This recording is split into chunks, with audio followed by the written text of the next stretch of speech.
I was the textbook definition of a Velcro girlfriend. If I could have spent 24 hours a day physically fused to my boyfriend's side, I would have. I was in the middle of my nightly routine, clinging to his neck and begging for one more goodnight kiss, when a flicker of strange, translucent text drifted across my vision like a live stream comment section. Is this side character actually brain dead? Can't she see the lead is doing a tactical lean back? For real, he doesn't even want to touch her. He only dated her to keep the crazy fans away. She really thinks she's the love of his life? Delusional. Almost there, guys. The real heroine is about to make her entrance. Our little stage 5 clinger is getting the boot any minute now. I stared at the floating words, my heart dropping into the pit of my stomach. My fingers, which had been laced tightly behind Cade's neck, slowly began to lose their grip. In the next second, Cade lifted his head. His eyes were dark, shadowed with a touch of the irritation that comes from being interrupted. His voice was a low, honeyed rasp. Why'd you stop? My heart gave a violent squeeze. My eyes darted around the room, unable to meet Cade's gaze. Under his piercing look, the kind that felt like he was peeling back layers of my skin, I reached down and gripped the silk sheets, whispering, "I'm just tired." Cade didn't say anything. He just watched me for a long beat, probably trying to figure out if I was glitching. After a moment, he rolled over, his back to me. His voice was flat, impossible to read. Then sleep.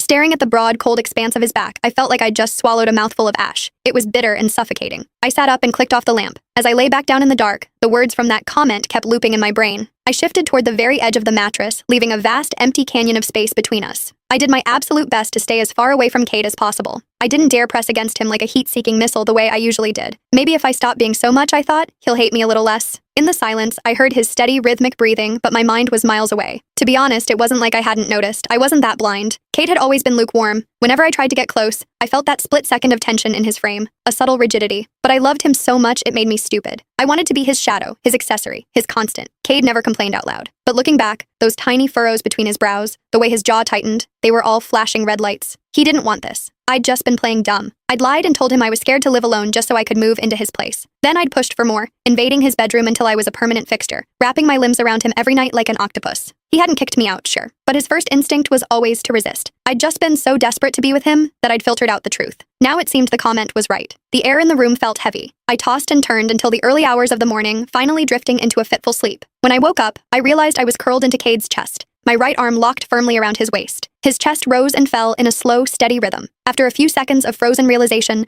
my soul nearly left my body. My body had gone into autopilot during the night, seeking him out like a habit I couldn't break. If he woke up and saw me like this, the annoyance would be written all over his face. Holding my breath, I moved with the agonizing slowness of a glacier, trying to retract my arm. I was inches away from a clean break, almost back to my side of the bed when a hand clamped firmly around my wrist. I looked up, slamming right into Cade's deep, bottomless eyes. He'd clearly just woken up. His voice was thick with sleep. "What are you doing?" Panicked, I yanked my hand back and shoved against his chest with both palms, trying to create distance. I stammered out the first excuse I could find.